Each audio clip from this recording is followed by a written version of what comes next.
దక్షిణ భారతదేశంలోనే సుప్రసిద్ధమైన చదువుల తల్లి క్షేత్రం నిర్మల్ జిల్లా బాసర జ్ఞాన సరస్వతి అమ్మవారి ఆలయం భక్తుల రద్దీతో శ్రావణ శోభ సంతరించుకుంది. పవిత్రమైన మాసంగా భావించడంతో పాటు మంచి ముహూర్తాలు ఉండటంలో భక్తులు పెద్ద సంఖ్యలో అమ్మవారిని దర్శించుకునేందుకు తెలంగాణ, ఆంధ్రప్రదేశ్, మహారాష్ట్ర, కర్ణాటక సుదూర ప్రాంతాల నుండి తరలివచ్చి అమ్మవారిని చూసి తరిస్తున్నారు. శ్రావణ మాసం చివరి శుక్రవారం సందర్భంగా పవిత్ర గోదావరి నదిలో భక్తులు పుణ్య స్నానాలు ఆచరించారు.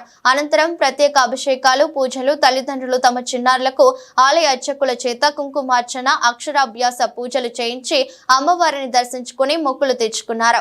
కాగా శ్రావణ మాసం చివరి రోజున జ్ఞాన సరస్వతి దేవస్థానం ఆధ్వర్యంలో సామూహిక వరలక్ష్మి వ్రతాన్ని వేద మంత్రోచ్చనాల మధ్య ఆలయ అర్చకులు, వేద పండితులు ఘనంగా నిర్వహించారు. ఆలయానికి తరలి వచ్చిన భక్తులకు ఏ ఇబ్బందులు కలగకుండా ఆలయ అధికారులు, పోలీసులు కట్టుదిట్టమైన ఏర్పాట్లు చేశారు.